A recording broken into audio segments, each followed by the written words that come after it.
Docteur Hill, je présume? Les jeunes d'aujourd'hui ne savent même pas ce que ça veut dire. Ça m'étonne pas. C'est quand la dernière fois que quelqu'un s'est senti atrocement honteux d'avoir fait quelque chose? Même avec une preuve solide à l'appui, l'argument serait toujours « Oui, mais c'est hors contexte ». Ok, mais de quoi je devrais avoir honte, moi? Vous avez passé votre vie entière à rechercher la vérité qui se cachait derrière chaque grand complot, et ce n'est que maintenant que vous découvrez qui je suis. Ou bien ça prouve seulement que vous êtes doué pour vous cacher du reste du monde? Me cacher? Je suis dans le bottin, même si plus personne ne sait ce que c'est de nos jours. Je dois avouer que le peu que je sais de vous, je l'ai appris grâce à une vidéo douteuse sur le net. Oh, et vous avez aimé? C'est moi qui l'ai faite. C'est ma nouvelle plateforme, les fausses fake news. Ça consiste à ne parler que de faits vérifiés, mais présentés de façon à ce que personne n'en croie un traître mot. Dans quel but? Le but ultime.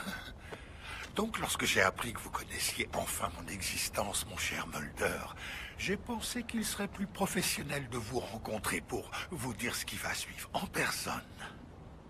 Vous êtes mort. Oh. Non, ça sonne mal. Désolé, je ne voulais pas vous faire peur. Vous êtes un has-been. Votre heure de gloire est derrière vous. Je vois. Et qu'est-ce que vous appelez mon heure de gloire?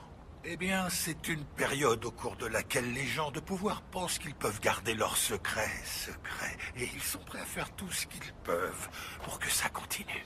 C'est fini ce temps-là, je vous assure. On est entré dans une ère post-complot, post-dissimulation, si je puis dire ainsi. Et ça ne m'étonnerait pas que les jeunes trouvent une formule pour décrire le phénomène. Poco, par exemple. On les entendra dire « Oh, c'est trop poco ». Là, vous regretterez vraiment de ne pas être mort. Tant que la vérité éclate, ça me va. Personne n'en a grand-chose à faire que la vérité éclate. Parce que le public ne sait même plus ce que le mot vérité signifie. Comment ça? Eh bien, je pense que les gens ne sont plus capables de faire la différence entre ce qui est vrai et ce qui est faux. Je crois qu'il y a toujours une vérité objective, une réalité objective.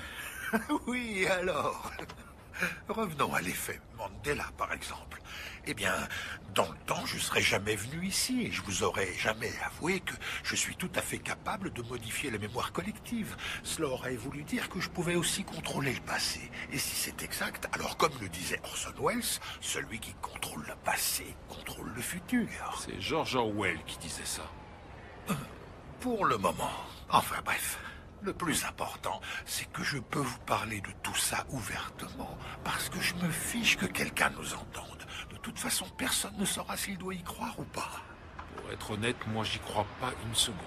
Bien, pensez ce que vous voulez, c'est ce que tout le monde fait déjà de toute façon. Vous ne faites que prouver ce que je dis, crétin. Quoi? Mais je dois avouer que vous avez raison. Je ne peux en effet manipuler l'esprit de personne. Et puis entre nous, je n'en ai pas vraiment besoin. Il suffit seulement que quelques-uns soient convaincus que c'est possible. Ensuite, il ne me reste plus qu'à semer les graines de l'incertitude.